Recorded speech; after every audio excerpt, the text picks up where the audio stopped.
네, 오늘은 한국사 조선시대 강의 제5강 성종의 경국대전 완성과 연산군의 관계 그리고 중종 반정에 들어가 보겠습니다. 자, 지난 시간에 세조가 경국대전 편찬하는 것까지 했죠.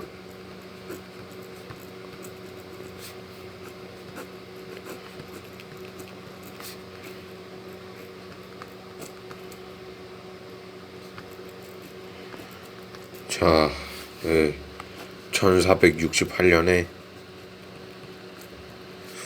세조가 예종에게 선의합니다.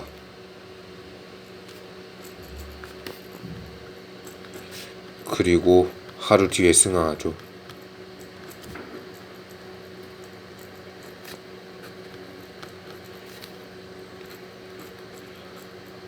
근데 그 예종마저 1년 뒤에 1469년에 사망해버립니다.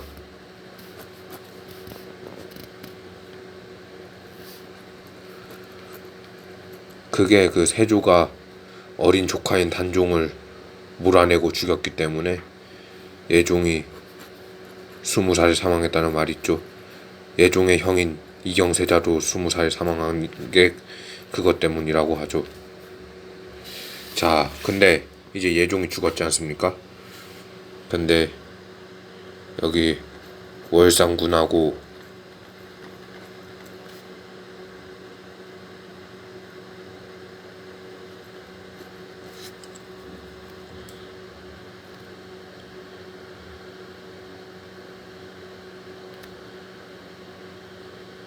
그 자열산군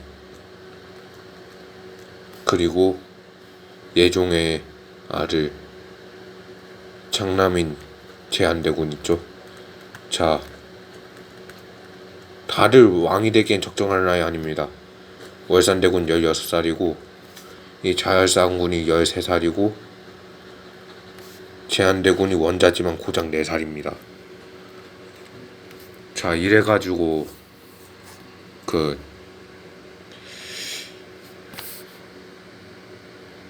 이경세자의 부인 나중에 인수대비 되는 그 수빈이랑 이 한명회가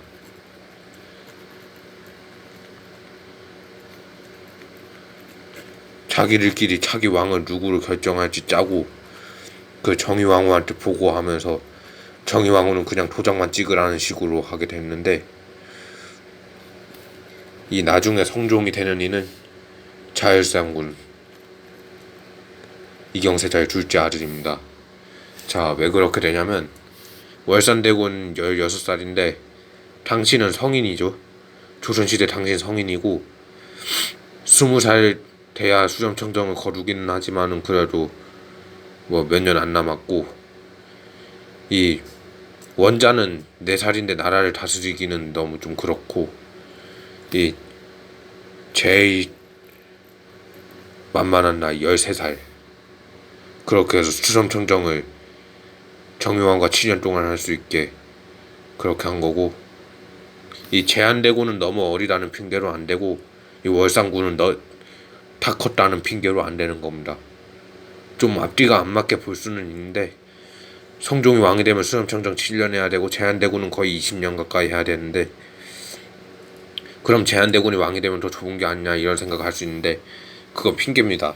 이 한명회는 성종의 장인이기 때문에 자기 사위를 왕으로 만들어서 권력을 장악하려고 했던 겁니다.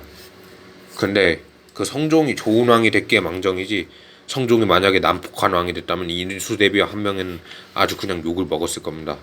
자, 이렇게 성종이 왕이 되고 1470년에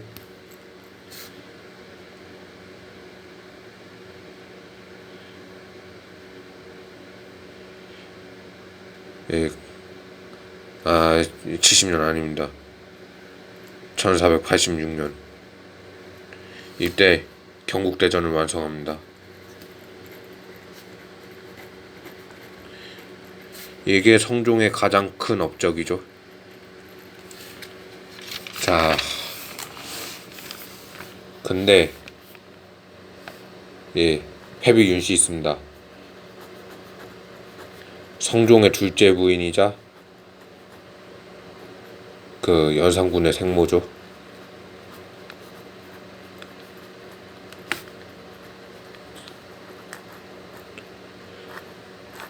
아까 한명회가 성종의 장인이라고 했는데 한명회 환씨인데 지금 여기 성윤씨로 바뀌었죠. 그러니까 그 성종의 첫째 부인 공해왕후는 19살에 죽습니다.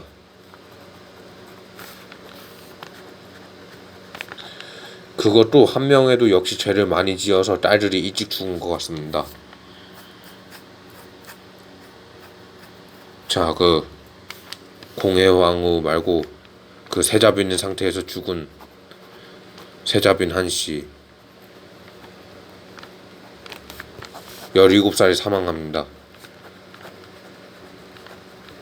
그 세자 시절 예종과 그 사이에서 아들 아까 그 제한대군 낳기 전에 그 또 다른 아들이 있었습니다. 그 아들을 낳고 산후병으로 죽습니다. 자, 세조가 죄를 많이 지어서 아들들이 둘 다 20살에 요절한 것처럼 한명회도 세조 옹립하는데 1등 공신이고 그래서 딸들이 이렇게 일찍 죽은 것 같습니다.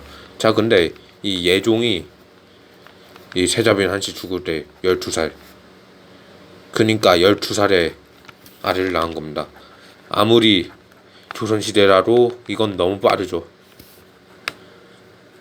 자, 그리고 이 패비 윤씨가 왜 폐위됐냐면은 이 성종의 용안에다가 손톱 자국을 냈죠.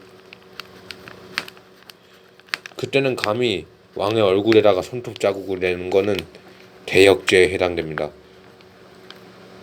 그래서 폐위되고 나중에 사약을 받게 됩니다.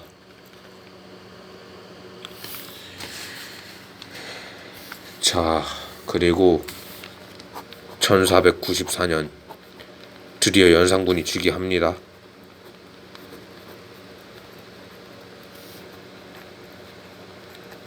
자, 근데 이 4년 동안 굉장히 괜찮았습니다. 근데 1498년에 그 세조를 단종을 몰아내고 왕이 됐다고 그렇게 해가지고 무사화를 일으킵니다. 자기 중조 할아버지를 욕하면은 자기를 욕하는 거랑 똑같다면서 다 죽여버리죠.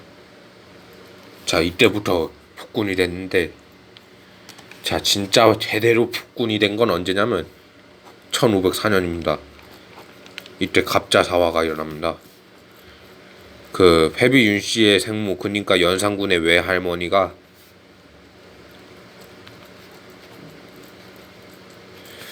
연산군을 찾아가서 내가 주상의 할미입니다.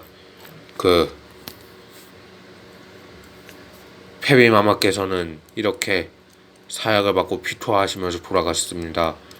이렇게 말하면서 그 피를 보여주니까 연산군은 갑자기 더 미치기 시작합니다. 그러면서 이 성종의 후궁들을 죽여버리고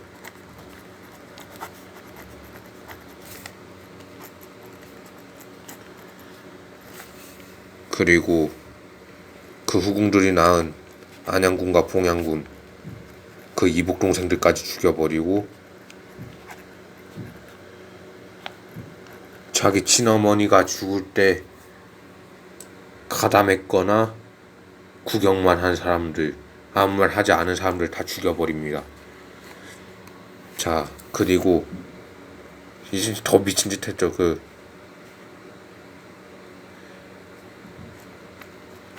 그 정현왕후 성종의 셋째 부인, 그니까 대비 자기 새어머니인데 대비는 그 예법상 왕보라 위에 있습니다. 자, 그런데 이 정현왕후 침소에다가 감히 왕이 대비 침소에 칼 빼들고 갑니다. 아무리 술에 취했다지만 그건 아주 미친 짓이죠. 자, 이렇게 해서 이 난폭해진 연산군에게 최후가 찾아옵니다. 1506년 중종 반정. 대신들이 이 진성대군을 왕으로 옹립하자는 이견이 있었죠. 폭군 연산군을 몰아내자 하면서.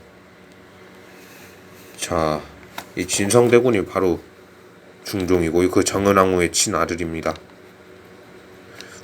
패비 윤씨의 친아들이 아니기 때문에 왕이 될 수 있었을 겁니다. 자,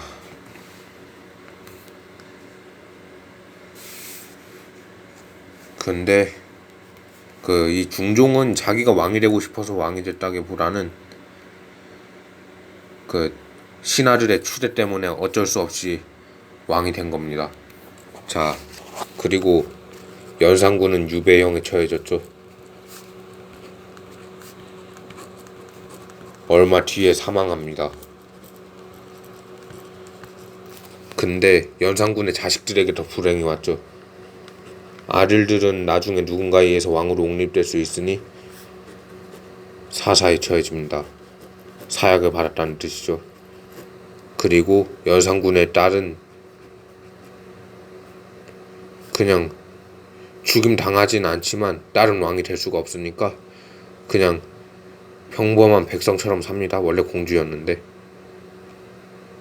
그래도 뭐 공주였기 때문에 아무리 아버지가 왕에서 폐위됐지만 그래도 조선 신료들보다는 높습니다.